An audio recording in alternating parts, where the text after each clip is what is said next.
네, 시선 집중 3부의 문을 열겠습니다. 언론이 이번 주를 슈퍼위크 이렇게 부르던데요. 서울시장 보궐선거 관련해서 부산시장 보궐선거까지 포함을 하는데요. 각 당의 후보들이 속속 결정이 되는 기간이 바로 이번 주이기 때문입니다. 하지만 그걸로 끝이 아니죠. 단일화라고 하는 또 하나의 산을 넘어야 되는데 관련해서 조금 전 2부에서 성일종 비대위원 통해서 국민의힘 입장 들어봤는데요. 이번엔 국민의당 입장 들어보겠습니다. 국민의당 사무총장을 맡고 있는 이태규 의원 전화로 연결합니다. 나와 계시죠? 네네, 안녕하십니까? 네, 안녕하세요. 일단 1차 관만은 넘었는데요. 이 두 후보 간의 득표율 스코어는 공개를 안 하기로 약속을 했던 겁니까? 네, 그건 실무 협상팀에서 네. 결과는 결과만 공개하고 네. 구체적인 수치는 공개하지 않기로 이렇게 합의가 돼 네. 있습니다. 그러니까 공개를 안 한다고 하니까 더 궁금해지는데. 그러니까 수치는 말씀을 못 하더라도 어떻게 차이가 컸습니까? 어쨌든 두 후보가 최선을 다했고요. 예. 거기에 합당한 시민들의 평가가 있었다. 이 정도밖에 말씀을 좀 못 드린 데는 그건 좀 양해해 주시기 바랍니다. 알겠습니다. 뭐 어차피 결정이 됐으니까 뭐 그게 이제 그렇게 꼭 중요한 궁금한 사안은 아니니까 넘어가도록 하겠고요. 자, 금태섭 이제 그러면 전 의원은 안철수 대표의 선거 승리를 위해서 열심히 돕는다. 뭐 이런 약속이 있었던 건가요? 뭐 이미 단일화 경선에 합의할 적에 네. 이제 정권 교체와 함께 누가 후보가 되든지 간에 단일 후보가 결정되면 이 단일 후보를 지지하기로 이렇게 공개적으로 약속한 바가 있습니다. 네. 그렇기 때문에 아마 단일 후보가 정해지면 금태섭 후보도 선거 지원 활동에 나서지 않겠는가 이렇게 예상이 되고요. 네. 저는 그것이 또 금태섭 후보 본인의 정치적 신뢰를 위해서도 좀 도움이 된다고 봅니다. 예. 네, 어저께 안 대표가 금 후보한테 전화를 했고요. 그리고 야권의 승리를 위해서 같이 협력하자. 예. 서로 도울 일 있으면 돕자. 아마 이런 이야기가 오간 걸로 제가 그렇게 알고 있습니다. 아무튼 어제 이제 결정이 되고 난 다음에 안철수 대표가 SNS에 올린 글을 보니까 단일화 과정에서 정권 교체를 바라는 국민의 열망에 찬물을 끼얹는 그 어떤 행동도 조심해야 한다. 이렇게 강조한 글귀가 이제 눈에 들어오던데요. 이 행동이라 하면 뭘 뜻하는 걸까요? 뭐 구체적으로 어떤 그 행동을 예를 든 건 아니고요. 네. 어쨌든 이제 경쟁이 좀 치열하다 보면 스스로 자기들도 모르게 이제 제살 깎아먹는 언행들이 이제 나올 수 있기 때문에 네. 이거를 조금 조심하자는 거고요. 이제 후보들도 조심해야 되겠지만 후보가 아닌 분들이 이제 자기 당을 이제 너무 자기 당 후보를 두둔하고 옹호하다 보면 그것이 지나치게 편협하거나 일방적일 수 있거든요. 네. 그렇게 되면 결국 그것이 국민들 눈살을 찌푸리게 하게 되는데 예. 뭐 이런 점들을 조금 조심해야 된다. 예를 뭐 들어서 이런 취지로 이해하시면 될 것 같아요. 이제 2단계 단일화로 이제 국민의힘 후보가 결정이 되면 국민의힘 후보와 이제 또 단일화 이제 그 밀당이 진행이 될 텐데 이 과정에서 국민의힘 쪽에서 안철수 후보나 국민의당을 공격하는 발언 뭐 이런 것들을 좀 경계를 하고 있다 이렇게 이해를 하면 되겠네요. 네, 그것이 단일화의 효과를 반감시키기 때문에 네. 그건 서로 다 모두가 조심해야 된다. 이런 취지로 말씀을 드린 것이다. 이렇게 말씀드리겠습니다. 알겠습니다. 좀 이제 그 구체적인 단일화 방식에 대해서 질문을 좀 드려야 될 것 같은데요. 지금까지 이제 나오고 있는 언론 보도를 좀 종합을 하면 일단 여론조사로는 그러니까 현실적으로 여론조사밖에는 방법이 없는 거죠. 지금 아무래도 지금 코로나19로 해서 이제 언택트 상황이지 않습니까? 예. 이런 상황에서 서울 시민들의 가장 정확한 뜻을 물어볼 수 있는 거는 여론조사가 현실적인 방법이라고 생각이 들고요. 또 지금까지 이제 안철수 금태섭 후보 단일화 결정도 여론조사로 했고, 네. 국민의힘도 지금 100% 여론조사로 지금 후보를 뽑는 거 아니겠습니까? 예. 이제까지 해왔던 뭐 방식에 대해서 이걸 특별하게 변경할 이유는 없다고 생각을 합니다. 문제는 그러니까 그 설문 문항인 것 같은데요. 국민의당에서는 경쟁력 문항을 주장을 하지만 국민의힘에서는 적합도를 그러니까 그 문항으로 구성하자 그렇게 주장을 하고 있는 것으로 보도가 나오고 있던데 맞습니까? 뭐 보도는 봤습니다만 이제 그 부분이 실질적으로 협상의 주체가 아직 불분명하지 않습니까? 예. 그래서 그런 분들이 그걸 공식적으로 들고 나올지는 모르겠지만 예. 저희 입장에서는 저희가 단일화를 하는 기본적인 취지가 이게 일려 다야 구도로는 지금 여권 후보를 이길 수가 없게끔 돼 있거든요. 네. 네, 그래서 야당 후보 중에서 여권 후보를 이길 수 있는 가장 경쟁력 있는 후보를 뽑자. 이것이 이제 단일화의 기본 취지거든요. 네. 이미 적합도라고 하는 것은 이미 정권 교체와 야권 단일화에 합의를 해갖고 모든 분들이 들어왔기 때문에 그분들은 야권 후보로서의 기본적인 적합도는 다 갖고 있는 겁니다. 적합도가 다 돼 있는 분들 중에서 그러면 누구를 뽑아야 되냐? 그러면 여권의 유력 후보, 결정된 후보와 대결해서 이길 수 있는 후보를 뽑는 거, 이게 저는 상식에 맞다 이렇게 생각을 갖고 있습니다. 조금 전에 인터뷰했던 성일종 국민의힘 비대위원은 경쟁력 적합도를 다 절충한 안도 있을 수 있다 이런 취지로 이야기를 하던데 그런 게 가능한가요?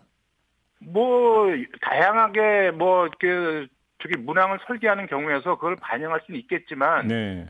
거듭 말씀드렸지만 지금 단일화를 했는데 만약에 적합도가 좋은 후보가 됐어요. 근데 이 적합도가 제일 높은 후보는 경쟁력에서 여권 후보를 도저히 이길 수가 없는 경우가 나올 수 있습니다. 네. 그러면 제가 볼 때는 그 조사 방법이나 결정 방법은 잘못된 거라고 봐야죠. 알겠습니다. 그다음에 또 하나 지금 나오고 있는 게 그래서 후보 이름 앞에 그 소속 당명을 넣을 거냐 말 거냐도 중요한 쟁점 사안이다 이런 보도가 나오고 있던데요.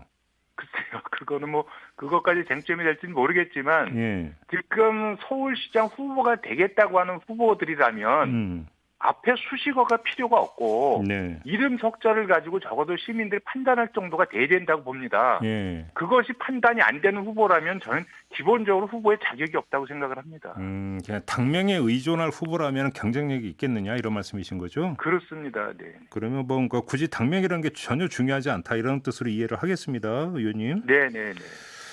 자, 이 발언을 어떻게 지금 받아들이세요? 김종인 비대위원장이 어제 또 이야기를 했는데 그 기호 2번을 지금 강조를 하지 않았습니까? 그래서 기호 2번을 달지 않으면 선거운동에 우리가 어떻게 참여할 수 있느냐 이런 취지의 발언도 했던데 이건 어떻게 받아들이세요?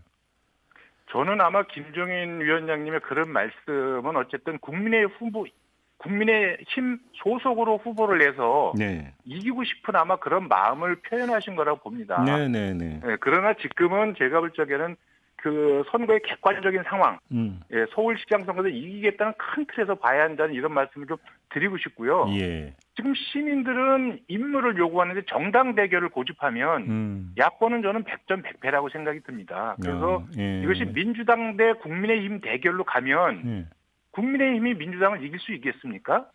그것이 아니기 때문에 여권 대 야권의 대결로 가서 지금 정권 교체를 바라거나 이 문재인 정권을 심판해야 된다고 하는 그런 여론, 그런 생각을 가진 유권자들 하나를 모아야 되는데 그 모은다는 부분을 2번으로 고집하게 되면 확정성이 확 줄어드는 거거든요.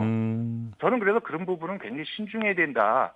이렇게 생각을 갖고 있습니다. 근데 일단 좀 하나 확인을 하고 싶은 게 국민의힘에서 기호 2번을 강조하는 것은 입당이나 합당을 요구하는 발언으로 해석할 수밖에 없는 거죠. 현실적으로 그 시나리오에는 없는 거죠. 그렇습니다. 네네. 근데 입당이나 합당을 국민의당에서 조금이라도 검토하고 있는 게 있습니까? 전혀 검토하고 있지 않고요. 예. 일단은 우리가 서로 다른 소속의 정당의 후보들이 모여서 단일화를 지금 하는 거 아니겠습니까? 예. 그리고 양쪽에 합의한 방식에 의해서 후보가 선출이 됐다면 그 부분이 이제 야권 통합 후보가 될 텐데 네. 그럼 그 후보의 입장을 존중해서 선거운동을 하는 것이 저는 맞다 이렇게 생각이 듭니다. 후보가 이미 선출이 됐는데 그 후보 보고 이래라 저래라 하는 부분은 저는 잘못됐다고 생각이 들고요. 예. 그래서 소속 정당과 상관없이 어떤 후보가 결정이 되면 그 후보로 해서 최대한 힘을 모아주는 것 이것이 단일화의 정신과 취지에 맞다 이렇게 생각을 갖고 있습니다. 지금 그 의원님께서 선거운동을 말씀을 하셨는데 전 두 갈래 이제 짧은 질문을 좀 드릴게요. 일단 첫째 국민의당 같은 경우 서울 조직이 이렇게 튼실하지 못하다라는 그 평가가 있던데 인정하십니까? 상대적으로 저희가 기성의 큰 양당보다는 조직력이 떨어질 수밖에 없지요. 네. 그래서 국민의힘의 서울시당 조직에 의존할 수밖에 없는데 고공에서 후보 단일화를 하는 거와는 상관없이 이 기층 조직이 움직이지 않으면 힘든 거 아니냐 이런 이야기가 나온 바가 있거든요. 근데 지금 김종인 비대위원장이 선거 운동까지 언급을 했다면 이런 우려가 현실화될 가능성이 있는 거 아닙니까? 지금 이제 보궐선거니까 아무래도 이제 조직전의 성격이 강할 수밖에 없습니다. 그렇죠. 그래서 큰 이제 기득권 정당, 기성 정당의 조직이 가동되는 게 도움이 되는 것은 분명하지만 네. 더 중요한 부분은 전체 일반 시민들의 마음을 어떻게 얻느냐가 더 중요하다는 생각이 들고요. 네. 그래서 모든 후보들이 갖고 있는 온전한 지지층들을 다 온전하게 다 끌어낼 수 있는 거 이게 중요하고 그렇기 때문에 지금 국민의힘의 지지층의 절반 정도가 지금 안철수 후보를 지지하고 있지 않습니까? 네. 그럼 이분들은 일단 야권이 이겨야 된다고 하는 그런 전략적 판단을 하고 계시는 거예요. 그런 당원들이나 지지층들의 뜻을 국민의힘 지도부가 잘 읽어야 된다. 저는 이런 말씀을 좀 드리고 싶습니다. 알겠습니다. 민주당 후보로 박영선 전 장관이 이제 결정이 되지 않았습니까? 네네. 맛으로서 어떻게 평가하십니까? 글쎄요, 그거는 뭐 저희가 조금 따져봐야 되겠지만 어쨌든 국회의원도 오랫동안 하셨고 네. 또 장관도 역임하시고 그래서 저는 이제 상당한 경륜이 있는 분이다 이렇게 생각이 듭니다. 네. 예, 다만 이제 그 경륜에 비춰서 이제 각각의 비전과 정책 대결을 벌일 부분이 있고 또 이 여권 현 정권의 어떤 책임 있는 위치에 있던 사람으로서 따지고 물을 부분은 또 따지고 물어야 된다고 생각이 들거든요. 네. 뭐 그런 쪽에서 저는 좋은 안철수 대표가 야권 통합 후보로 선출이 되면 예. 좋은 저는 그 대결이 될 수 있겠다 이렇게 생각은 갖고 있습니다. 지금 그 말씀하시니까 질문을 좀 요것도 좀 맞아 드려야 될 것 같은데 TV 토론 있지 않습니까? 네. 단일화를 위한 TV 토론은 국민의힘 후보가 결정된 다음에 TV를 통해서는 한 번밖에 할 수가 없는 거죠. 예, 선관위의 해석대로라면 한 번밖에 할 수 없습니다. 그러면 TV 말고 유튜브나 이런 걸 통해서는 몇 번이 적당하다고 지금 그 당에서는 생각하고 있나요? 그러니까 저희는 지금 후보 등록 전에 네. 이거를 결정해야 된다고 보면은 한 2번 정도면 무난하지 않겠는가 생각이 들고요. TV 말고 유튜브 공간에서 그러니까 TV 토론 한 번 아니면 또 그다음에 제3의 기관이나 예. 뭐 이런 데서 주최해서 후보들이 거기 가서 토론하는 거 이런 2번 정도 하고 토탈 예. 그리고 시민들이 어떤 그 평가를 받아보면 되지 않겠냐. 왜냐하면 이미 오랫동안 경선 과정에서 자체적으로 TV 토론이나 이런 걸 많이 해왔지 않습니까? 예. 네. 그 저기 TV 토론 나온 김에 이제 그 안철수 대표 이제 어떤 그 이 토론 실력이라고 할까요? 이거에 대해 참 여러 가지 이야기했었는데 저번에 금태섭 이제 전 의원하고 토론을 하지 않았습니까? 당 안에서 내부에서의 자체 평가는 어땠어요?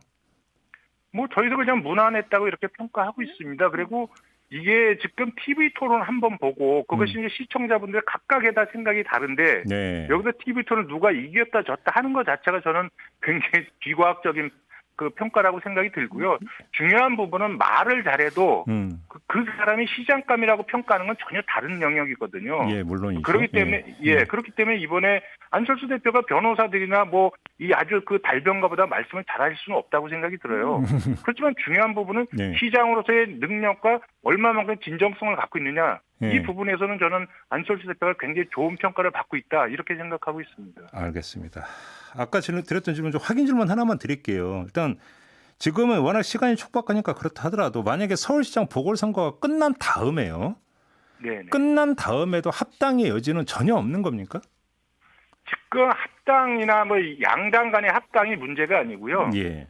지금 범야권 단일화가 이루어져 가지고 이번 보궐선거를 야권이 이기게 된다면 이것이 기폭제가 돼서 내년에 대통령 선거가 있지 않겠습니까? 예. 그래서 대통령 선거를 준비하기 위한 야권의 전체적인 어떤 개편의 흐름, 뭐 이런 부분은 불가피하게 나올 수밖에 없다. 이렇게 예상을 하고 있습니다. 지면은요?